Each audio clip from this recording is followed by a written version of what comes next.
오늘은 특별하게 어느 목사님께서 질문한 8가지를 설명하도록 하겠습니다. 이 목사님은 신학대학원에서 강의를 하는 목사님입니다. 물론 박사학위까지 가지고 있는 아주 훌륭한 목사님입니다. 그리고 목회도 하고 계시고 목회 경력도 꽤 많이 되시고 학교에서 강의한 강의 경력도 꽤 많이 되십니다. 그런데 그 목사님께서 한 5년 전에 우리 세미나에 참석한 목사님에게 질문을 했어요. 이 8가지에 대해서 답변을 해달라라고 질문을 했습니다. 그러니까 그 목사님이 다시금 저에게 이 8가지에 대한 질문을 답변을 해 주세요 라고 하면서 또 나에게 질문을 했어요. 그래서 이 질문이 대단히 중요하고 또 우리가 반드시 알아야 될 것이다 라고 생각을 하고 제가 이것을 작성을 해가지고 그때 우리 세미나에서 한번 강의를 한 적이 있습니다. 그래서 집에서 지난 강의 교환을 한번 이렇게 정리를 하다 보니까 이 내용이 눈에 들어와서 야, 이것을 다시 한번 더 강의를 해야 되겠다. 그때 당시에 듣지 못한 사람들도 계시니까 그때 당시에 듣지 못하시는 분들도 계시니까 다시 한번 더 강의를 해야 되겠다라고 생각을 해서 오늘 이렇게 프린트를 해서 여러분들에게 가지고 왔습니다. 이제 첫 번째 타임에는 1번부터 4번까지만 설명을 하고 두 번째 타임에는 5번부터 8번까지 강의를 하도록 하겠습니다. 1번을 보시기 바라겠습니다. 예수 믿는 것은 회개하고 죄사함을 받아 구원받는 것이며 이 회개의 기준은 어떻게 되는 것입니까? 정말로 중요한 말씀입니다. 그러니까 대부분의 사람들은 예수 믿으면 회개하고 죄사함 받아서 구원받는다 그렇게 생각을 해요. 예수 믿으세요. 예수 믿습니까? 예, 제가 예수 믿습니다. 여러분 지금부터 예수를 믿습니까? 그러면 나를 따라 하시기 바라겠습니다. 하나님 아버지, 나는 죄인이었습니다. 이제부터 예수 그리스도를 영접합니다. 나의 모든 죄를 다 용서한 줄로 믿습니다. 예수님을 영접을 했습니다. 라고 영접 기도를 시켜요. 영접 기도를 시키면 이제 당신은 구원을 받았습니다. 죄사함을 받았습니다. 라고 선포를 해버립니다. 이 선포를 하는 것 자체가 구원인가? 여러분은 어떻게 생각합니까? 대부분의 사람들이 이걸 구원이라고 생각을 하는 겁니다. 내가 예수 믿었다. 내가 예배당에 왔다. 예배당에 와서 방언을 하는 방언. 어떤 사람은 예배당에 나온 지 3일 만에 방언이 터져가고 울랄랄랄라 그리고 막 눈이 열려가지고 상대방의 약점도 보이고 장점도 보이고 막 그 투시가 보여버려요. 그리고 또 어떤 사람은 예언을 해버려요. 와, 저 사람 앞을 보니까 말이야 미래가 다 보이는 과거가 다 보인다 말이야. 그러니까 내가 이렇게 하나님 앞에 은사를 받았으니까 이제 나는 구원을 받았어 라고 주장을 하는 사람도 있습니다. 특별히 오순절 교통에는 예배당에 나와서 방언하는 그 현상이 구원받은 확신이라고 주장을 하는 사람도 있습니다. 그러니까 방언이 구원의 조건이다 이렇게 주장을 해요. 또 그렇게 믿고 있는 사람들도 있고 또 어떤 사람은 무엇이라고 주장을 하냐 하면 내가 구원받았다고 하는 것은 표적이 나타나야 된다. 즉 내가 병이 고침을 받았다. 나 구원받았다는 거예요. 표적이 나타났으니까 아주 말해 지금까지 속썩였던 내 둘째 아들이 대학교에 합격을 했습니다. 기적이 나타났죠. 표적이 나타났죠. 그 표적이 구원이다 라고 이야기하는 사람들도 있습니다. 그런데 우리 그분이 질문의 내용이 무엇이냐면 그렇다면 당신이 중고하고 있는 이 천국 복음에서는 구원의 조건이 무엇이며 구원이라고 제사함과 구원은 도대체 무엇인가 라고 물어보는 겁니다. 그러면 설명을 하도록 하겠습니다. 먼저 죄사함입니다. 이 죄사함이라고 하는 것은 죄가 사라지는 것을 죄사함이라고 그래요. 죄가 내 속에서 계속해서 존재하고 있으면 어떻게 되는 겁니까? 죄가 나를 주장을 하겠죠. 죄가 나를 어떻게 해요? 주관하겠죠. 죄가 나를 끌고 가겠죠. 죄가 나를 안내하겠죠. 근데 죄가 사라져버리면 어떻게 되는 거예요? 생명의 성령의 법으로 살기 때문에 생명의 성령의 법이 나를 주관하고 진리가 나를 주관하고 진리의 법이 나를 주관하는 거 아니겠습니까? 완전히 달라버리죠. 그런데 이 죄사함은 어떻게 이루어지는가 하면 첫 번째, 천국의 비밀을 알므로 말미암아 죄사함을 받는 겁니다. 천국의 비밀, 즉 예수 그리스도의 이름이 나타남으로 말미암아 죄사함을 받는 겁니다. 마가복음 4장 12절을 보시겠습니다. 마가복음 4장 12절을 보시겠습니다. 이는 그들로 보기는 보아도 알지 못하며 듣기는 들어도 깨닫지 못하게 하여 돌이켜 제사함을 얻지 못하게 하려 함이라. 그래, 저 천국의 비밀이에요. 이 천국의 비밀을 알지 못하게끔 눈이 감겨버렸어요. 깨닫지 못하게끔 기가 막혀버렸어요. 마음으로 느끼지 못하게끔 마음이 강팍해져 버렸습니다. 그러니까 죄사함이 이루어지질 않아요. 죄사함이에요. 그러니까 천국의 비밀을 알므로 말미암아 죄사함을 받는 겁니다. 그럼 천국의 비밀은 어떻게 알 수가 있을까요? 천국의 비밀은 하나님의 은혜를 받아야 되는 겁니다. 우리 주님께서 무엇이라고 했습니까? 마태복음 13장 16절을 보시겠습니다. 마태복음 13장 16절. 그러나 너희 눈은 봄으로 너희 귀는 들음으로 복이 있도다. 15절부터 보겠어요. 15절부터 보겠습니다. 이 백성들이 마음이 완악하여져서 그 귀는 듣기에도 둔하고 눈은 감기었으니 이는 눈으로 보고 귀로 듣고 마음으로 깨달아 돌이켜 내게 고침을 받을까 두려워함이라 하였느니라. 16절을 보겠습니다. 그러나 너희 눈은 봄으로 너희 귀는 들음으로 복이 있습니다. 그러니까 이 죄사함을 받으려면 반드시 그리스도 예수 안으로 들어가서 누구를 보아야 돼요? 예수 그리스도를 보아야 되는 겁니다. 예수 그리스도를 봄으로 말미암아 죄사함을 받는 겁니다. 이렇게 죄사함을 받는 사람이 예수 그리스도께서 제3일 만에 부활하신과 같이 새 생명으로 태어나는 거예요. 새 생명으로, 하나님의 생명으로 태어나는 겁니다. 이 과정을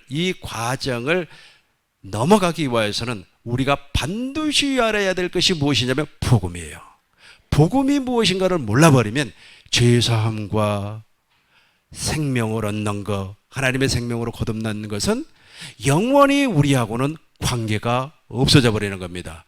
내가 복음을 부끄러워 아니하노니 이 복음은 구원을 주시는 하나님의 능력이 됨이라.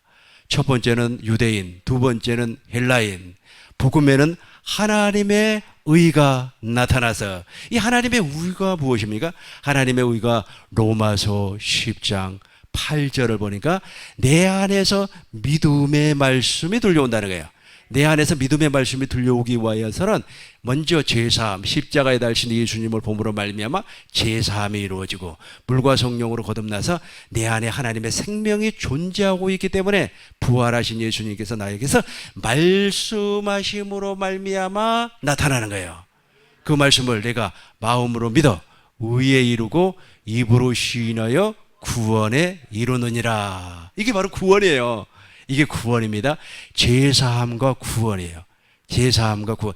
이것이 이루어지지 아니하고는 절대로 구원받았다 말을 할 수가 없습니다. 어떤 권사님이 있었어요. 엄청나게 많은 사람들을 살려냈습니다. 신유의 은사를 받았기 때문에 많은 사람들을 살려냈어요. 심지어는 죽어가는 중까지도 살려냈어요. 중이라고 여러분 아시죠? 머리 없는 사람 있지 않습니까? 그 사람이 말이야 암에 걸려가지고 도저히 살 길이 없으니까 그 권사님이 집회하는 곳에 와가지고 치유를 받았어요. 치유를 받았어요. 그러다 보니까 많은 사람들이 막 헌금을 했습니다. 그 헌금이 얼마나 많이 들어왔냐면 아주 그냥 그 자루 있잖아요. 자루로 몇 자루씩 말이에요. 헌금이 들어왔습니다. 그래서 그 헌금을 모아가지고 빌딩을 샀습니다. 첫째 아들에게 빌딩을 사주고 둘째 아들에게 빌딩을 사주고 셋째 아들에게 빌딩을 사줬어요. 와, 대단한 거 아닙니까? 이 엄청난 능력자 아닙니까? 그런데 그분이 나치함을 잤습니다. 나는 그 책을 읽고 그 어떤 사람들이 그 간증을 할 때 그분이 아직 입신을 해서 죽어서 천국을 갔다 그랬는데 내가 책을 읽고 나서 보니까 그런 게 아니고 이제 그분에게서 이제 치유함을 받았던 그 스님이 그 책을 쓴 거예요. 그 책을. 그래서 내가 그 책을 읽으면서 이분이 천국을 간 것은 죽어서 간 것이 아니라 잠을 자다가 꿈을 꾼 거예요. 꿈을 꿔 꿈인지 생신인지 아주 선명한 꿈을 꿨어요. 그래서 저 천국을 갔습니다. 천국을 가서 예수님 저 권사가 왔어요. 문 열어주세요. 그랬더니 예수님이 나타나서 나는 너를 도무지 알지 못한다 그러더라는 거예요. 아니 왜 나를 모르냐고. 나같이 유명한 사람 내가 누구도 고쳤고 누구도 고쳤고 누구도 고쳤고 누구도 고쳤는데 왜 나를 알지 못하느냐고 막 그냥 아주 소리를 지른 거예요. 그래서 우리 주님께서 모른다는 거예요. 그래서 그때 당시에 지금 엄청나게 시간이 많이 지났어요. 그때 당시에 이제 우리 대한민국의 유명한 부흥 강사들을 다 된 거예요. 이분 아시냐고 이분 아시냐고 이분 아시냐고. 그리고 우리 주님이 그도 모른다 그도 모른다 그도 모른다 모른다는 거예요. 모른다고 하는 것은 무엇이에요? 구원을 받지 않았다는 뜻입니다. 물과 성령으로 거듭나지 않았다는 것이에요. 그런데 대부분의 사람들은 그렇게 능력을 나타내고 예배당에 나와서 방언하고 지금부터 나를 따라하시기 바라겠습니다. 이제부터 내가 예수를 믿겠습니다. 아주 그냥 영적 기도를 하면 구원을 받아본주죠. 착각을 해버리는 거예요. 그러니까 이것을 질문했던 목사님이 어느 교단에 소속되어 있느냐 하면은 순복음 교단에 소속되어 있는 목사예요. 그러니까 그쪽에서 신학 공부를 하고 그쪽에서 박사학위를 받으신 분입니다. 그런데 지금 천국 복음은 무엇이라고 그래요? 새 언약의 복음은 아니야. 우리는 반드시 천국의 비밀을 알아야 되고 복음의 비밀을 알므로 말미암아 복음으로 구원을 받는다. 이렇게 주장을 하니까 이 질문을 한 거예요. 이 질문을 한 거예요. 아니지 않냐? 아니 말이야 정말로 아주 빌리그레 목사님 같은 경우는 엄청난 역사를 하지 않았냐? 여의도 광장에서 말이야 300명 뭐 100만 명 모아가지고 아주 엄청난 일을 하지 않느냐? 뭐 그렇게 이야기를 하니까 할 말이 없잖아요. 그러면 그렇게 이야기를 한다고 할지라도 성경은 어떻게 이야기하느냐? 이제 성경, 우리가 성경을 믿는 사람들 아니겠습니까? 현상을 믿는 것이 아니라 성경을 믿는 거 아니겠습니까? 성경에서는 첫 번째 제사함, 천국의 비밀을 알면 죄사함이 이루어지고 그리고 복음으로 말미암아 하나님의 생명으로 거듭나는 거예요. 내가 복음을 부끄러워 아니합니다. 복음은 구원을 주시는 하나님의 능력입니다. 그러면서 복음에는 하나님의 의가 나타나는데 그 의가 믿음의 말씀이라고 그랬어요. 이 믿음의 말씀이 바로 신명기 29장에서 하나님께서 세우신 두 번째 언약이라는 뜻이에요. 주전 1406년에 하나님께서 우리와 더불어서 이스라엘과 더불어서 언약을 세웠는데 그 언약의 내용이 너와 내 자손의 마음에 할례를 베푸사 마음을 다하고 뜻을 다하고 성품을 다해서 여호와 하나님을 사랑하고 이와 같이 생명을 준다래요. 이 생명이 바로 하나님의 생명이에요.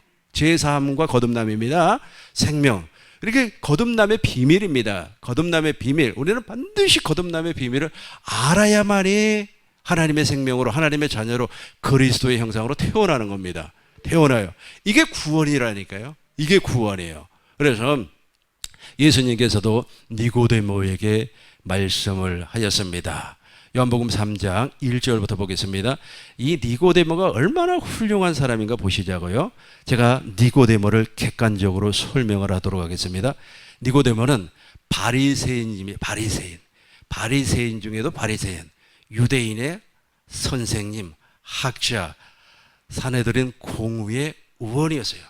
오늘날로 이야기하자면 국회의원, 오늘날로 이야기하자면 사람들을 가르치는 교수. 이게 뭐 엄청난 아주 훌륭한 사람입니다. 그럼에도 불구하고 이 사람은 거듭남이 무엇인가를 몰랐어요. 거듭남이 무엇인가를 몰랐습니다. 계속해서 1절부터 보겠습니다. 그런데 바리새인 중에 니고데모라고 하는 사람이 있었으니 유대인의 지도자라. 2절 보겠습니다. 그가 밤에 예수께 와서 이르시되 우리가 당신은 하나님께로부터 오신 선생인 줄 아나이다. 하나님이 함께 하시지 아니하면 당신이 행하시는 이 표적을 아무도 할 수 없음이니라. 3절 보겠습니다. 예수께서 말씀했어요. 예수께서 이르시되 진실로 진실로 내게 이르노니 사람이 거듭나지 아니하면 하나님의 나라를 볼 수 없느니라. 4절을 보겠습니다. 니고데모가 말했어요. 사람이 늙으면 어떻게 날 수 있습니까? 두 번째 모태에 들어갔다 날 수 있겠습니까? 5절 보겠습니다. 예수께서 대답하시되 진실로 진실로 내게 이르노니 사람이 물과 성령으로 나지 아니하면 하나님의 나라에 들어갈 수 없느니라. 6절 보겠습니다. 6절 같이 해요. 시작. 육으로 난 것은 육이요 영으로 난 것은 영이더라.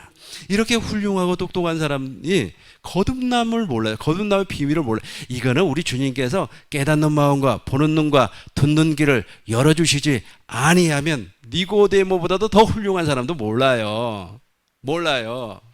이거 하나님이 열어주셔야만. 그래서 구원이 하나님의 은혜예요. 구원이 어떻다고요? 하나님의 은혜예요. 정말로 저와 여러분들은 하나님 앞에 얼마나 감사할 줄 몰라요. 우리는 날마다 감사하는 삶을 살기를 바랍니다.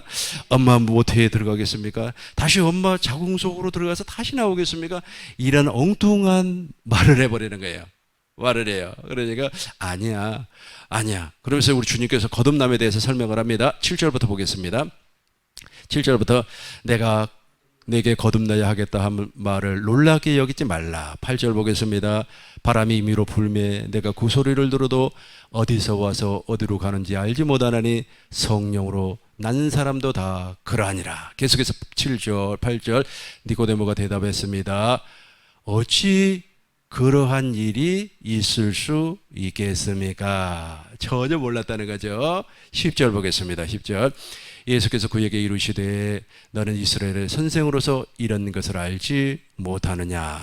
계속해서 11절 진실로 진실로 내게 이르노니 우리는 아는 것을 말하고 본 것을 증언하노라. 그러나 너희가 우리의 증언을 받지 아니하도다. 예수님이 지금 우리에게 무엇을 주기 위해서 왔어요? 구원을 주기 위해서, 거듭남의 비밀을 알려주기 위해서 오셨음에도 불구하고 니고데모가 지금 눈이 감겨 있어서 보지를 못해요. 지금 거듭남의 본체가 지금 눈앞에 있어요. 눈앞에 눈을 뜨고도 모르고 있다는 겁니다. 눈뜬 장님이라고 얘기하죠. 계속해서 보겠습니다. 12절 내가 땅의 일을 말하여도 너희가 믿지 아니하거든 하물며 하늘의 일을 말하며 어떻게 믿겠느냐. 13절 하늘에서 내려온 자 곧 인자 외에 하늘에 올라간 자가 없느니라. 이제 14절 아주 중요하니까 같이 시작.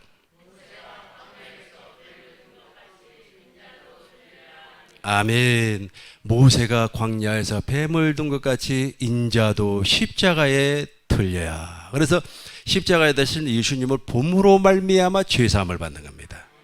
죄사함. 이렇게 죄사함을 받는 사람은 반드시 하나님의 생명으로 태어나요. 하나님의 생명으로 태어나는 겁니다. 근데 그 십자가에 달신 예수님을 어떻게 보는 겁니까? 어떻게 봐요? 마음의 눈으로 보기를 보는데 마음의 눈으로 어떻게 보는 겁니까? 이 십자가에 달신 예수님을 보기 위해서는 반드시 진리의 성령께서 나를 인도해 주셔야 돼요. 나는 바보예요. 나는 멍충이에요. 나는 내가 할 수 있는 일이 하나도 없어요. 그래서 예수님이 내가 아버지께 구하여서 진리의 성령, 보혜사 성령을 우리에게 보내주시겠다고 약속을 했습니다. 그분이 나에게 오셔요. 나에게 오시면 맹인 같은 나를 오른손 잡았어요. 어디로 이끌고 갑니까? 성경 안으로 이끌고 가서 성경 안에서 주님을 보게 하는 겁니다. 이게 바로 주님을 본다는 말이에요. 그러니까 예를 들어서 나는 모세가 광야에서 뱀을 둔 것 같이 인자도 틀리워야 하리라. 그러니까 십자가에 달신 주님을 딱 구하실 때 진리의 성령께서 나를 어디로 이끌고 가시냐면 시편으로 가요. 시편 24편으로 이끌고 가서 야, 내가 하나님 앞에 본래였구나. 내가 하나님 앞에 정말로 아무짝에 소용없는 인간이었구나 라고 하는 것을 보여줬어요. 보여줌으로 말미암아 십자가에 달신 예수님을 통하여서 아버지의 사랑을 보게 되었다는 거예요. 아버지의 사랑을 보니까 누구를 사랑해요? 아버지를 사랑해요. 그래서 아버지를 사랑하는 자는 반드시 어떻게 된다고요? 물과 성령으로 거듭나더라는 겁니다. 거듭나더라. 이게 바로 구원이에요. 이게 무엇이라고요? 이게 구원입니다. 하나님께서 이렇게 정해놔 버렸어요. 구원의 길을. 혹시 여러분 존 보년이라고 하는 사람이 기록한 철로의 역정이라고 하는 책을 보셨습니까? 그거 구원의 정석입니다. 구원의 정석. 그러니까 구원은 있잖아요. 한 길밖에 없어요. 요한복음 14장 6절을 보겠습니다. 요한복음 14장 6절. 예수께서 이르시되 내가 곧 길이요 진리요 생명이니 나로 말미암지 않고는 아버지께로 올 자가 없느니라. 구원이 여러 길이 아니에요. 구원은 딱 한 길밖에 없다니까요. 좁은 길 하나밖에 없어요. 이게 구원이라고 하는 것이 이 길도 있고 저 길도 있고 이렇게, 그게 아니에요. 우리가 세상적으로 생각을 하면, 예를 들어서 야 꼭 무슨 서울을 가기 위해서는 기차만 타고 가냐, 버스도 타고 가도 되고 말이야, 걸어가도 되고 자가용 타고 가도 되고, 이렇게 생각을 할 수가 있어요. 구원도 그렇게 생각하면 안 돼요. 구원은 딱 한 길밖에 없어요. 그 정석이란 말이에요. 정석. 지금 내가 설명한 이것이 바로 구원에 이룰 수 있는 오직 한 가지 길밖에 없다니까요. 구원은 여러 길이 아니에요. 딱 그 길밖에 없어요.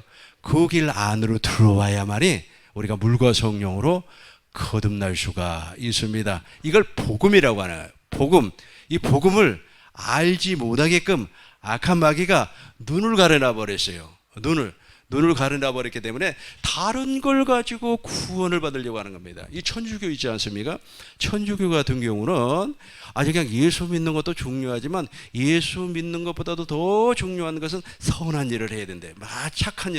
착한 일을 해야만이 구원을 받는다고 주장을 합니다. 불교에서는 무엇이라고 합니까? 내가 해탈을 해야 되는데 나의 오감을 절제를 하고 나의 말이야 정욕을 절제를 하고 모든 것을 절제를 함으로 말미암아 내가 부처가 되어야 된다, 이렇게 얘기를 해요. 근데 그런 뭐 이렇게 주장을 하고 저렇게 주장을 한다고 할지라도 그게 구원이 아니에요. 한 길밖에 없어요. 한 길밖에. 오직 구원은 한 길밖에 없습니다. 정리하셨죠? 이제 우리가 보편적으로 이제 성도님들 가운데 내가 말이야 무슨 체험을 했으니까 내가 구원받았어, 내가 말이야 구원의 확신을 있어, 내가 말이야 다이아몬드 시스템 기본 교육, 그 다음에 2차 교육, 3차 교육, 그 다음에 군사 교육 다 받았기 때문에 내가 구원받은 사람이야, 이렇게 주장을 해요. 이렇게 내가 제자 훈련 2기기, 3기, 4기까지 내가 다 마쳤으니까 구원받아서 내 구원의 확신이 있어. 이게 아니라는 겁니다. 그러니까 제가 그동안 제가 세미나를 통해서 이 복음을 너무 많이 여러분들에게 설명을 했기 때문에 오늘은 그 부분은 넘어가도록 하겠습니다. 이해가 되신 분은 아멘. 두 번째로 믿는 사람들이 죄 짓는 것을 어떻게 설명할 수가 있습니까?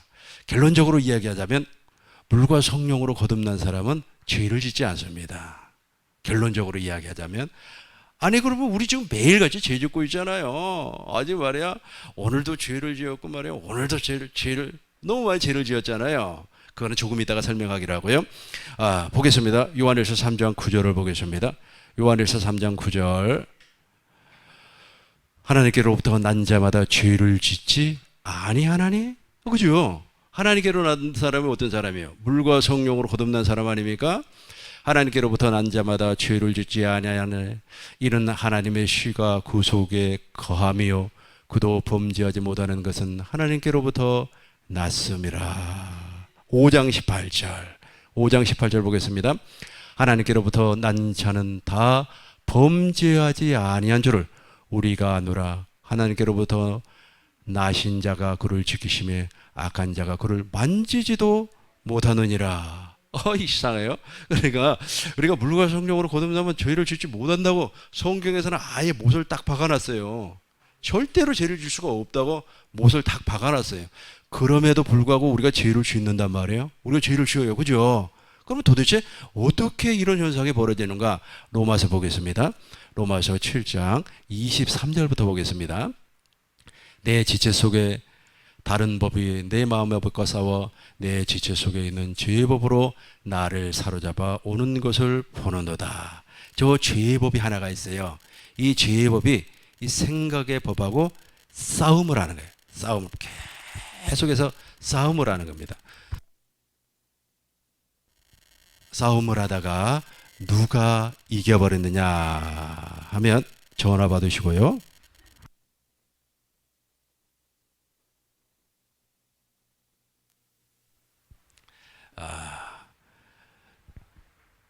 생각의 법, 이 생각의 법과 마음의 법이 있어요. 이 마음의 법도 역시 타락을 한 법입니다. 그럼에도 불구하고 내가 의롭고 거룩하고 선하게 살아야지라고 하는 마음이 있단 말이에요. 근데 이 생각 가운데 욕심을 심어주는 겁니다. 악한 마귀가 욕심을 심어주면 그 두 법이 이렇게 싸움을 해요. 싸움을 해서 누가 이겨버리는 겁니까? 생각의 법이 마음의 법을 이겨버려요. 그래서 어디로 내려와 버려요? 죄의 법으로 내려와서 죄를 지어버립니다. 로마서 6장 23절을 보니까 죄의 삭은 사망이요. 그래서 죄를 지음으로 말미암아 사망으로 떨어져 버리는 겁니다. 여기에서 이렇게 고민을 해요. 누가? 사도 바울이 고민을 합니다. 이제 24절 보겠습니다. 24절. 오호라 나는 공고한 사람이로다. 이 사망의 몸에서 누가 나를 건져내라. 아주 탄식을 해버리는 겁니다. 그리고 나서 이제 25절 보겠어요. 여기에서 이제 알아버렸어요. 우리 주 예수 그리스도로 말미암아 하나님께 감사하노라. 그런즉 내 자신이 마음으로는 하나님의 법을 육신으로는 죄의 법을 섬기는구나 라고 하는 것을 알아버렸어요. 그러니까 내가 물과 성령으로 거듭났어요. 이제 여기서 이제 8장으로 넘어가면 8장으로 넘어가겠어요. 8장으로 넘어가서 설명하겠습니다. 8장 1절부터 보겠습니다. 그러므로 이제 그리스도 예수 안에 있는 자는 결코 정죄함이 없다고 그랬단 말이에요. 그러니까 그리스도 예수 안에 딱 들어와 보니까 정죄함이 없어요. 아까 악한 마귀가 만지지도 아니하고 그리스도 예수 안에 있는 사람은 범죄하지 아니한다고 말을 했잖아요. 그렇죠? 그런데 중요한 것은 다시 25절 보겠습니다. 7장 25절. 7장 25절. 육신으로는 죄의 법을 섬기노라 그런단 말이에요. 여기에서 엄청난 딜레마에 빠져버리는 거예요. 아니, 내 영은 구원을 받았기 때문에 정결한 영이란 말이에요. 하나님 앞에 정말로 천국 가면 우리의 영혼이 구원을 받으니까 천국 가서 하나님 앞에 정말로 이렇게 딱 쓴단 말이에요. 그런데 계속해서 우리가 환경적으로 또 어떤 때는 심지어는 사람을 만나서 이렇게 범죄를 하고 있는 자신을 발견하게 되었어요. 누가? 사도 바울이. 그래서 범죄를 하는 것이 아니라 내 속에 악한 마귀가 역사한다고 하는 것을 알게 된 겁니다. 그래서 결론적으로 얘기하자면 우리의 거듭난 영은 범죄하지 아니하는데 이 악한 마귀가 순간 내 육신을 붙잡아 가지고 범죄를 한다는 거예요. 범죄를 한다는 겁니다. 근데 악한 마귀는 있지 않습니까? 아무리 능력이 있고 힘이 있다고 할지라도 우리의 영혼 깊숙이까지는 들어올 수가 없습니다. 실상은. 이걸 설명을 하는 거예요. 그래서 지금 우리가 죄를 짓고 있는 것은 내가 순간 마귀에게 잡혀서 죄를 짓고 있는 것 뿐이기 때문에 우리는 이 부분을 회개를 해야 돼요. 이 부분을 내가 회개를 하면서 누구를? 악한 마귀를 물리쳐버려야 되는 겁니다. 물리쳐버려야 돼요. 그래서 제가 우리 교회에서도 가끔씩 있지 않습니까? 우리 성도님들이 아프다 그래요. 아프다 그러면 제가 기도를 할 때 반드시 축사를 해요. 축사라고 하는 말은 무슨 말이냐면 귀신을 쫓아낸다. 귀신을 쫓아내는 기도를 반드시 제가 하는 겁니다. 왜 그러는지 아시죠? 그 귀신이 사람의 육체를 붙잡아 가지고 죄를 짓게 만들고 있기 때문에 그렇습니다. 저도 아직 한번 아프니까 나도 모르게 입에서 불평이 나오더라고요. 나도 모르는 사이에 말로 이렇게 죄를 짓고 있더라고요. 그래서 이번에 너무 많이 아파가지고 저도 말이야 육체에 말이야 악한 마귀를 막 쫓아내기도 하고 그랬습니다. 중요한 것은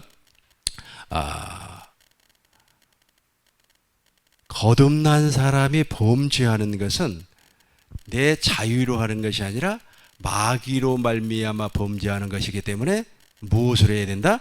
마귀를 쫓아내야 된다. 마귀를 쫓아내야 된다. 마귀를 반드시 쫓아내시기를 바라겠습니다. 마귀를 쫓아내는 것이 바로 무슨 일을 하는 거라고요? 그렇죠. 축사를 하는 일입니다. 하시기 바라겠어요. 세 번째로 보겠습니다. 죄와 싸워 이기라는 말씀은 내 의지의 발동이 아닌가. 참 아주 질문을 기가 막히게 잘하죠. 기가 막히게 잘했습니다. 그러니까 믿는 사람이 우리가 물과 성령으로 거듭난 사람은 구원받은 사람이기 때문에 구원받은 자는 죄를 지지 아니한다. 성경에 나와 있잖아요. 그런데 우리가 죄를 짓고 있단 말이에요. 죄를 짓고 있는데 이걸 어떻게 설명할 수 있느냐. 참 기가 막히게 질문을 잘한 겁니다. 그런데 그 죄를 짓는 자가 누구라고요? 악한 마귀예요. 악한 마귀가 나의 습성을 붙잡고 늘어져요. 그러니까 옛날에 수다스러운 사람들이 있습니다. 이 수다스러운 사람은 악한 마귀가 그것을 붙잡고 늘어져서 죄를 짓게 만듭니다. 그리고 죄를 지음으로 말미암아 우리가 죄의 열매를 맺어요. 그 죄의 열매가 사람들과 분쟁일 수도 있고 자신의 몸이 아플 수도 있고 그리고 또 사람들과 사이가 나빠질 수도 있다는 거예요. 그래서 악한 마귀를 쫓아내면 되는 겁니다. 이제 죄와 싸워 이기라는 말씀은 의지의 발동입니까? 이 의지의 발동입니까? 이런 질문을 했어요. 죄와 싸워 이기라는 말씀은 마귀와 싸워 이기라는 말씀과 같은 말입니다. 왜냐하면 죄를 짓게 하는 녀석이 악한 마귀이기 때문에, 왜냐하면 마귀가 죄를 짓게 하기 때문입니다. 죄와 싸워 이기려면 반드시 예수 그리스도의 피를 의지해야만 합니다. 예수님의 피를 의지한다는 말은 무슨 말이냐면 새 언약을 의지한다는 겁니다. 보겠습니다. 고린도전서 11장 25절을 보겠습니다. 식후에 또한 그와 같이 잔을 가지시고 이르시되 이 잔은 내 피로 세운 새 언약이니 이것을 행하여 마실 때마다 나를 기념하라, 나를 기억하라. 그러니까 예수 그리스도께서 십자가에서 피를 흘려주셨습니다. 그 피를 흘려주신 목적이 무엇이냐면 새 언약을 완성하기 위하여서, 새 언약을 이루어주기 위하여서. 그래서 우리가 죄와 싸워서 이기기 위하여서는 반드시 저 피를 의지해야 돼요. 피를, 예수 그리스도의 피를 의지해야만 합니다. 예수 그리스도의 피를 의지한다는 말을 또 다른 말로 하면 내가 새 언약을 의지해야 되는 겁니다. 내가 새 언약을 알고 있어야 돼요. 새 언약을 알지 아니하고는 죄와 싸워봐야 헛일이에요. 죄와 싸워봐야 이길 수가 없다는 겁니다. 그래서 우리가 죄와 싸우기 위해서는 반드시 이 새 언약을 통해서 죄와 싸웠어요. 싸워서 이기면 그때부터는 주님이 주시는 생각과 마음으로 움직이기 때문에 내 자유의지가 어떻게 발동을 하는 겁니까? 내 욕심을 위해서 발동을 하지 아니하는 겁니다. 이렇게 생각을 해보시기 바라겠어요. 우리 교회에 집사님이 한 분이 계셨습니다. 그분은 하루에 5시간씩 기도하는 분이에요. 그런데 자기는 하루에 5시간을 기도하기 때문에 옆에 있는 사람들에게도 당신의 의지를 들여서 단 1시간이라도 하나님 앞에 무릎을 꿇고 기도를 해야 된다. 아마 이렇게 주장을 해요. 이렇게 주장을 하다 보니까 옆에 있는 사람들이 엄청나게 피곤함을 느끼죠. 엄청나게 피곤함을 느껴요. 그런데 그것 자체가 무엇을 의지하지 않고 있어요? 피를 의지하지 않고 있다는 거예요. 피를 의지하지 않고 더 나아가선 새 언약의 복음이 당신 안에서 전혀 이루어지지 아니했다는 겁니다. 우리의 의지는 선한 의지입니다. 선한 의지가 아니고 자유의지입니다. 자유의지. 우리의 의지는 지정의 가운데 이 의지가 타락을 해버렸어요. 물론 지식도 타락을 했고 감정도 다 타락을 해버렸습니다. 이제 예수 그리스도로 말미암아 우리가 회복이 되었어요. 이 지식은 하나님을 아는 지식, 그리고 감정은 하나님으로 말미암아 즐거워하고 기뻐하는 감정. 이 의지는 예수 그리스도께서 주시는 생각과 마음으로 움직이는 의지로 바뀌어 버렸어요. 바뀌었습니다. 바뀌었습니다를 결론으로 하고 말씀을 드리겠습니다. 이 의지가 정말로 중요해요. 의지라고 하는 것은 있지 않습니까? 자유의지이기 때문에 내가 하기 싫으면 안 해도 되고 내가 하고 싶으면 해도 되는 겁니다. 근데 여기에다가 강제성을 부여하는 것이 훈련이에요. 여러분 군대 안 가보셨기 때문에 여러분들은 군대를 갔다 왔다고 가정을 하고 제가 설명을 하도록 하겠습니다. 예, 전화를 잘 받으시기 바라겠어요. 처음에 있지 않습니까? 사격을 해요. 사격을 할 때 처음에는 그 표적에다가 정확하게 맞추는 사람이 별로 없어요. 근데 의지를 막 계속해서 훈련을 시키는 거예요. 똑바로 쳐다봐 하면서 훈련을 시켜서 또 총을 쏘아요. 그러면 이제 표적 안으로 들어오긴 들어오는데 명중률이 훨씬 떨어집니다. 또 말이야 밤을 새워서 또 훈련을 시키고 또 훈련을 시켜요. 계속해서 훈련을 시키니까 이제는 한 방 이렇게 해서 한 발을 쏘아도 표적 중앙에 탁 꽂히는 거예요. 이제 무엇이 훈련을 받았어요? 의지가 훈련을 받았습니다. 의지가. 훈련소에 처음 들어가더니 집에서는 말이야, 9시까지 막 누러지게 잠을 잤던 사람이 군대에서는 5시에 일어나야 되거든요. 이게 그런데 그것이 몇 번 이렇게 반복되고 훈련을 받으니까 9시간이 되니까 눈이 번쩍 떠져 버려요. 벌떡 일어나져 버려요. 이걸 의지의 훈련이라고 하는 겁니다. 이 의지의 훈련, 이것을 자유의지라고 생각하면 안 돼요. 이것을 자유의지라고 생각하면 절대 안 되는 겁니다. 그러니까 여러분이 잘 이걸 기억을 하셔야만 하는 거예요. 교회에서도 이 의지의 훈련을 시켜요. 의지의 훈련을 시켜가지고 새벽 기도가 예를 들어서 5시다. 그러면 4시에 일어나는 훈련을 계속해서 받는 겁니다. 그러면 4시에 눈이 탁 떠져요. 자동으로 떠져요. 그래서 가서 새벽 기도를 하는 겁니다. 근데 이것이 바로 신앙이 좋다, 믿음이 좋다, 그렇게 생각하면 오해라는 거예요. 이거는 안 믿는 사람도 가능하기 때문에 그래요. 안 믿는 사람도 그렇게 훈련을 받으면 그 시간에 다 깨요. 이걸 훈련받은 의지라고 그래요. 훈련받은 의지. 그런데 대부분의 믿음 생활한다고 하는 사람들이, 예배당에서 신앙생활 한다고 하는 사람들이 이 훈련받은 의지가 그리스도의 마음으로 착각을 해버려요. 그렇다면 이 그리스도의 마음은 우리에게 어떤 의지로 나타날까요? 예를 들어서 내가 정말로 싫어하는 사람이 있어서요. 내가 정말로 싫어하는 사람. 실제로 그것을 이제 간증을 한번 해보도록 하겠어요. 그 사람은 정말로 내가 싫어해요. 왜 싫어하냐면 그 사람하고 같이 있으면 머리가 그렇게 아파요. 더 중요한 것은 무엇이냐면 그 사람의 그 목소리가 사람을 정말로 피곤하게 만들어요. 목소리도 듣기가 싫고, 그리고 이렇게 설명을 하면은 아주 그냥 서론, 본론, 결론 이렇게 설명을 하면 금방 알아듣겠는데 무슨 소리인지 도대체가 모르겠어요. 그 사람이 선생이란 말이에요. 선생. 가르치는 선생이에요. 돈 받고. 그런데 저런 사람이 어떻게 그러니까 같이 있기가 싫어요. 나도 모르게 아주 그냥 그 사람만 보면 좀 멀리하고 싶어요. 그런데 갑자기 있지 않습니까? 저에게 초청장이 날라왔어요. 그 사람이 직접 보낸 것이 아니라 제3자를 통하여서 그 초청장이 보내와서 초청장을 딱 보는 순간에 내가 훈련된 의지를 가지고 있다면 갈까요? 안 갈까요? 안 가죠. 당연히 안 가죠. 그런데 그 순간 그리스도의 마음이 탁 나타나요. 그리스도의 마음이 나타나서 먼저 가서 손을 내밀고 먼저 가서 그 사람을 위로하고 축하해 주라고 하는 그리스도의 마음이 나타나는 거예요. 그래서 제가 차를 있잖아요. 1시간 반을 운전하고 가서 그 사람을 축하를 해 주었습니다. 이게 바로 그리스도의 의지예요.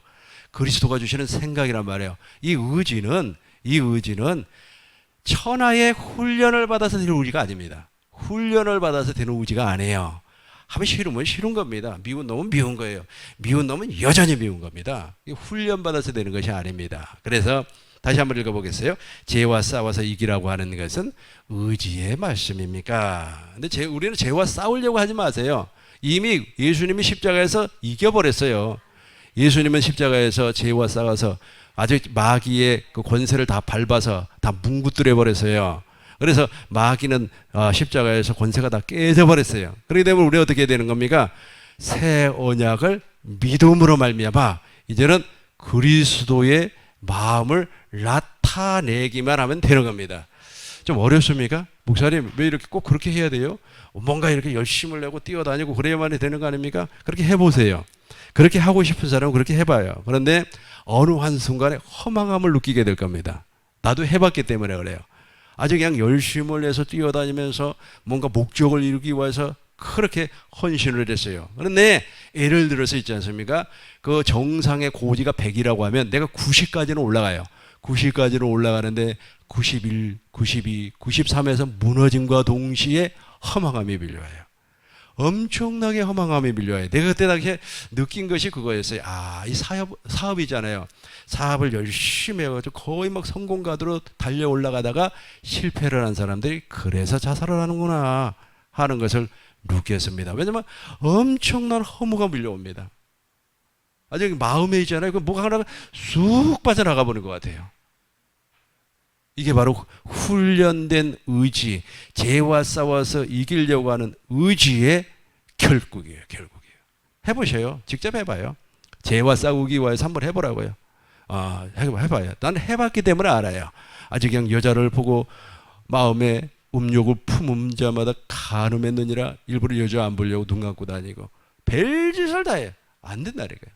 어느 한순간에 허무가 확 밀려와요. 그럼 우리는 어떻게 해요? 우리는 무엇으로 의지해야 된다고요? 피를. 피가 무엇이라고 해서 새 언약. 새 언약이 성취가 되니까 무엇이 나와요? 그리스도의 마음. 그 그리스도의 마음은 능히 죄를 다스리고 죄를 이길 수가 있어요. 이 바로 율법의 요구입니다. 이제 4번 보겠습니다. 4번 보겠어요. 이 페이지를 보겠습니다. 이해되죠? 예. 근데 참 이 질문하신 목사님이 정말로 박사님 같지요? 아주 핵심적인 걸 쫙 질문을 했어요. 기가 막히게 질문을 했어요. 한 번 구원은 영원합니까? 그러니까 대부분의 사람들이 이제 특별히 이게 장로교에서 이제 그렇게 주장을 하지 않습니까? 한 번 구원받으면 영원히 구원을 받는다. 그렇게 주장을 하고, 오순절교통에서는 아니다. 한 번 구원이 영원 구원이 아니고 구원받아도 지옥에 가는 사람이 엄청나게 많다. 그리고 빅믿음 교회라고 있어요. 거기에 담임 목사님도 지옥으로 가는 크리스찬이라는 책을 써가지고 엄청나게 많은 돈을 벌었습니다. 그 책을 제가 언제 읽었냐 하면은 한 15년 전에 읽었습니다. 제가 강원도에서 목회할 때 그 책을 읽었는데, 그 내용은 이래요. 우리가 율법을 한 톨이라도 지키지 못하면 지옥 간다는 거예요. 그러니까 그 율법의 1.1핵이라도 땅에 떨어지지 아니하고 다 이루어진다 그랬잖아요. 율법의 1.1핵이라도 우리 주님께서 다 성취해 주신다고. 근데 그분은 이 율법을 몸으로 지키려고 노력하는 사람이더라고요. 그때까지만 해서도 그럴 수도 있겠다라고만 생각을 했었는데, 중요한 것은 뭐냐면 율법을 지키지 아니하면 지옥을 간다. 그리고 그분이 이제 주장하는 내용이 미국의 어떤 목사님이 지옥을 간 거예요. 근데 이제 그 책을 누가 번역을 했냐면 조용기 목사님이 번역을 했어요. 그래서 그 책을 계속해서 그 책에다가 인용을 했어요. 지옥으로 가는 크리스찬이라는 책에다가 인용을 해서 봐라, 이렇게 주장하지 않냐, 봐라, 주장하지 않냐. 그래서 세계적으로 유명한 목사들이 다 지옥에 있더라고요. 그래서 지옥에 떨어진 이유가 무엇을 지키지 않아서? 하나님의 율법을 지키지 않아서 지옥을 갔다. 그렇게 이야기하면요, 전 지구의 사람들이 다 지옥 가야 돼요. 우리는 예수 그리스도로 말미암아 율법이 내 안에서 완성되는 것이지, 예수 그리스도 밖에서는 율법을 전혀 지킬 수가 없어요. 다 지옥 가는 것이 맞습니다. 제가 지난번에 설명했죠. 율법은 그리스도에게로 인도하는 몽학선생이라는 겁니다. 율법이 우리를 구원시켜 주는 게 아니라니까요. 율법은 절대로 우리를 구원시킬 수가 없어요. 율법은 우리를 구원시킬 수도 없고, 율법은 죄를 깨닫게 하고 죄를 드러나게 하는 겁니다. 근데 예를 들어서 율법으로 말미암아 자기가 구원을 받으려고 노력을 하면 그 사람 저주 아래에 있는 사람입니다. 갈라디아서 3장 10절을 보니까 율법의 행위에 따라서 구원을 받으려고 하는 사람은, 갈라디아서 3장 10절 보겠어요. 갈라디아서 3장 10절. 무릇 율법의 행위에 속한 자들은 저주 아래에 있나니 기록된 바 누구든지 율법책에 기록된 대로 모든 일을 항상 행하지 아니한 자는 저주 아래에 있는 자라 하였습니다. 이 말이 무슨 말인지 아시죠? 그분이 율법을 다 지켜야 된다 그래요. 그러니까 예를 들어서 율법이 100가지라고 해봐요. 근데 100가지를 다 지켜야 되는데 99개만 지키고 한 가지를 못 지켰어요. 한 가지를 못 지켰기 때문에 저주 아래에 있다는 말이에요, 이게. 그러니까 인간은 율법을 근본적으로 본질적으로 지키지 못하게끔 돼 있어요. 왜 그렇습니까? 무엇을 먹어버렸기 때문에, 선악과를, 누구를 통하여서, 악한 마귀를 통하여서 선악과를 먹어버렸기 때문에 완전히 타락해버렸고 전적으로 부패를 해버렸어요. 그러니까 하나님의 계명을 지킬 수도 없고 하나님의 법에 굴복할 수도 없고 하나님을 사랑할 수도 없게끔 만들어져 버렸다니까요, 본질적으로. 그런데 율법을 지켜야만 구원을 받는다고 주장을 하는 겁니다. 5장 4절을 보겠습니다. 갈라디아서 5장 4절. 5장 4절. 율법 안에서 의롭다함을 얻으려 하는 너희는 그리스도에게서 끊어지고 은혜에 의해서 떨어진 자로다. 그러니까 참 근데 왜 이런 주장이 나오는가 하면 히브리서 6장 때문에 그랬습니다. 히브리서 6장 1절부터 보겠습니다. 히브리서 6장 1절부터 보겠습니다. 그러므로 우리가 그리스도 도의 초보를 버리고 죽은 행실을 회개함과 하나님께 대한 신앙과 2절 보겠습니다. 세례들과 안수와 죽은 자의 부활과 영원한 심판에 관한 교훈의 터를 다시 닦지 말고 완전한 대로 나아갈지니라. 이게 바로 우리 주님께서 경고한 거예요. 경고. 여기까지만 해서 구원이 아니에요. 구원. 이걸 그리스도의 초보라고 합니다. 여기까지만 해서도 율법 아래 있어요. 그러니까 대부분의 사람들은 예배당 안에 들어왔음에도 불구하고 율법 아래 있어요. 다시 보세요. 1절부터 보겠습니다. 그러므로 우리가 그리스도 도의 초보를 버리고 초보적인 신앙을 가지고 있습니다.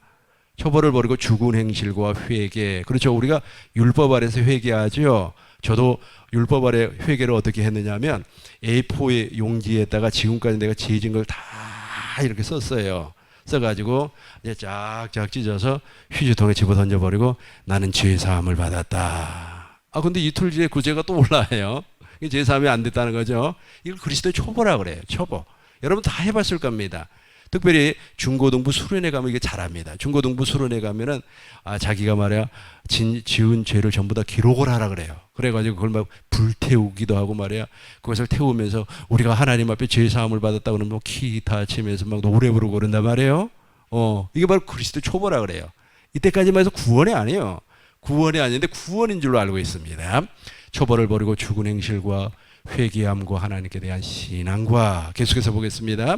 세례들과 안수와 죽은 자의 부활과 영원한 심판에 관한 교훈의 터를 다시 닦지 말고 완전한 대로 나가는. 여기 중요해. 이 완전한 데가 구원이에요. 완전한 데가. 그러니까 아브라함이지 않습니까? 99세까지는 구원받은 사람이 아니에요.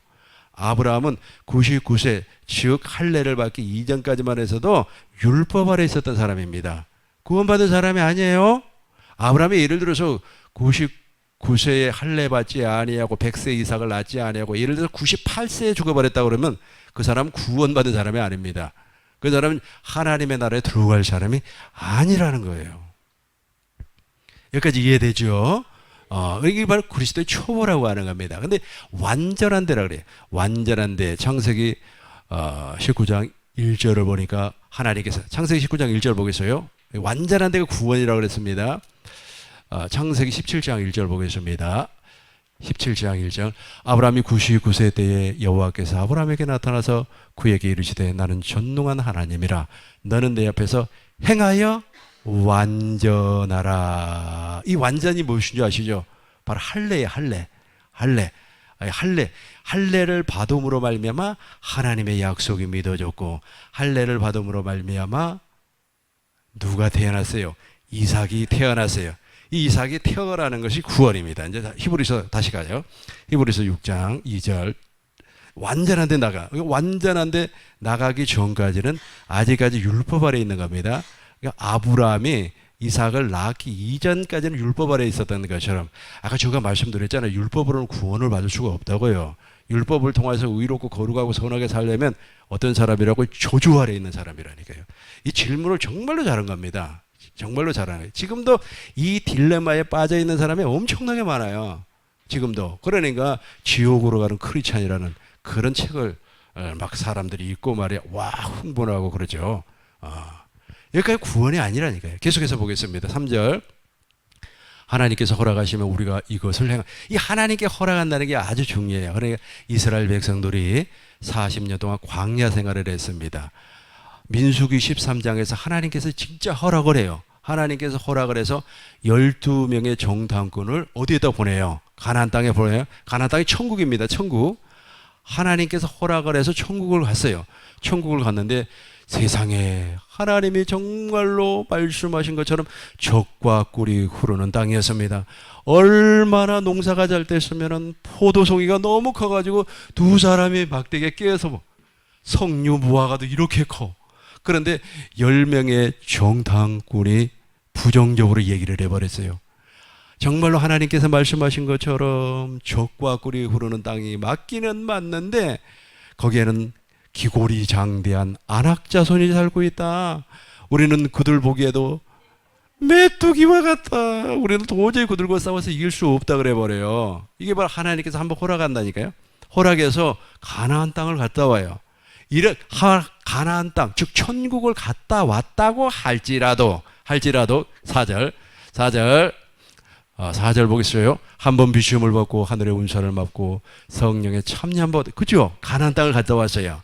심지어는 어떤 사람이 죽어가지고 천국 갔다 왔다고 하는 사람도 있어요. 어떤 사람은 누구를 죽여버리기 위해서 대기하고 있다가 하나님의 은혜로 천국과 지옥을 보고 왔다고 하는 사람도 있어요. 이게 바로 이 말입니다. 그런다고 할지라도 계속해서 5절 보겠습니다. 5절 하나님의 선한 말씀과 내세의 능력을 맛보고도 계속해서 보겠습니다. 6절 타락한 자들은 다시 새롭게 하여 회개할 수 없나니. 그러니까 완전한 데 들어오지 아니하면 그 사람이 하늘의 내세의 능력을 맛보고 아주 방언하고 예언하고 날랄랄하고 뭘하고 난리라라고 말해 전 재산을 털어서 하나님 앞에 바치고 혼납하고 그러다고 할지라도 안 된다는 거예요. 타락한 자들은 다시 새롭게 하여 회개할 수 없나니 이는 그들이 하나님의 아들을 다시 십자가에 못 박아 드러내놓고 욕되게 함이라. 옛날 성경에 현저히 못 박았느니라 그러죠. 옛날 성경을 보면 옛날 개역 한글 성경 한번 보겠어요. 개역 한글 성경 타락한 자들은 다시 새롭게 하여 회개할 수 없나니 이는 자기 하나님의 아들을 다시 하나님 앞에 못 박아 현저히 욕을 보임이라. 여기까지 구원이 아니에요. 그러니까 아까 저거 1번에서 얘기한 것처럼 1번에서 아까 우리 1번 봤죠. 1번에서 얘기한 것처럼 다 구원을 받았다라고 전제를 하고 가버리니까 중간에 타락해서 지옥을 간다 그러니까 여기까지 구원이 아닌데 예배당에 다 나와서 아주 그냥 내가 같이 막 그냥 5명이서 모여가지고 막 기도를 했더니 진동이 오고 말이야. 아주 그냥 진동이라고 아세요? 진동이 오고 말이야. 방언이 터지고 요즘 진동하는 사람이 별로 없더라고요.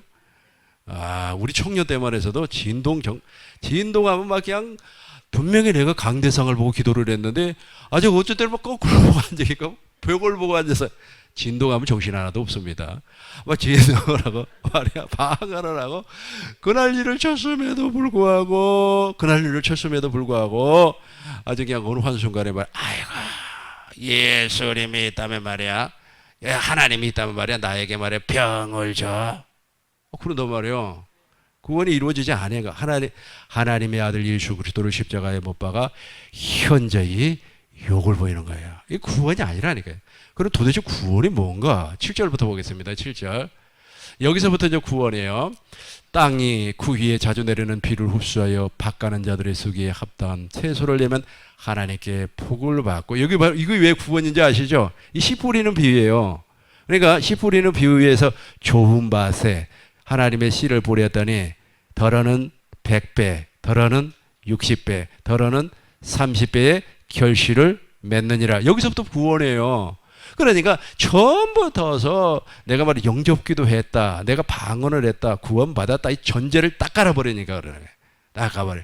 그러니까 어떤 사람은 또 무엇이라고 얘기하냐면 구원은 세 종류가 있는데 내가 구원을 받았고 그리고 이제 그 다음에는 성화 구원, 그 다음에는 또 영화 구원. 이건 뭐 신학적으로 그렇게 될지는 몰라도 성경은 그렇게 말을 하지 아니하고 있다라는 겁니다. 8절 보겠습니다. 8절 복을 받습니다. 만일 가시와 엉겅퀴를 내면 버림을 당하고, 그죠? 이게 바로 가시떨기 밭이에요. 저주하며 가까워 그 마지막은 불사름이라. 9절을 보겠습니다. 9절 사랑하는 자들아 우리가 이같이 말하나 너희에게는 이보다 더 나은 구원에 가까운 것을 확신하노니. 그러면서 누구를 예를 드냐면 아브라함을 예를 들어요. 아브라함이 우리의 믿음의 조상이니까 아브라함이 우리의 믿음의 구원의 샘플이에요. 우리는 아브라함이 가는 그 길을 그대로 가는 겁니다. 계속해서 10절 보겠어요. 하나님이 부르시지 아니하며 계속해서 12절부터 보겠어요. 13절부터 바로 보겠습니다. 하나님이 아브라함에게 약속하실 때에 가르쳐 맹세할 자가 자기보다 더 큰 이가 없으므로 자기를 가르쳐 이 맹세가 누구를 주겠다는 거야? 이삭을 주겠다는 거야. 이삭을. 계속해서 14절 보겠습니다. 가라사대 내가 반드시 너를 복주고 복주며 너를 번성케 하고 번성케 하리라 하였더니, 계속해서 보겠어요. 제가 이와 같이 오래 참아 약속을 받았느니라. 우리 약속을 받았느니라. 시작. 약속을 받았느니라. 저 약속이 누구냐면 이삭이 태어난 거예요. 100세에 이삭이 태어난 거예요. 우리는 저 약속을 받았어요. 우리는 저 약속을 통하여서 무엇을 받았어요? 구원을 받았어요. 잘 이해되셨습니까? 이게 단추가 하나 잘못 끼워져 버리면 이게 참, 그러니까 무엇이라고 얘기하냐면 참 이걸 있지 않습니까? 떨쳐버리기가 쉽지 않아요. 저도 워낙 체험을 많이 했던 사람이기 때문에, 체험을 저도 많이 했어요. 체험을 많이 했기 때문에, 아니 나는 이미 청년 때 다 구원을 받았어. 근데 왜 다시 구원 얘기를 하냐고. 근데 막상 그렇게 이야기를 해놓고도 이 천국의 비밀을 전혀 모르고 있었다는 거예요. 복음에 대한 내용을 전혀 모르고 있었다는 거예요. 이게 한마디로 말해서 다시 한번 우리 구원에 대해서 다시 한번 진지하게, 거듭남에 대해서 진지하게 이야기해 봅시다 라고 할 때 기분이 나빴다는 거예요. 근데 누가 기분이 나빴겠어요? 내 속에 있는 마귀가 기분이 나빴지. 내 속에 있는 악한 마귀가 기분이 나빴던 거예요. 지금 와서 생각을 해보니까 지금도 똑같습니다. 지금도 똑같아요. 아니 내가 말이야 방언하지 않냐, 내가 말이야 예언하지 아니하냐, 내가 말이야 엄청나게 충성했지 아니하냐. 그래요. 그러나 그거는 그리스도 도의 초보에 불과하다는 겁니다. 이제 10분 쉬었다가 계속 진행하도록 하겠습니다.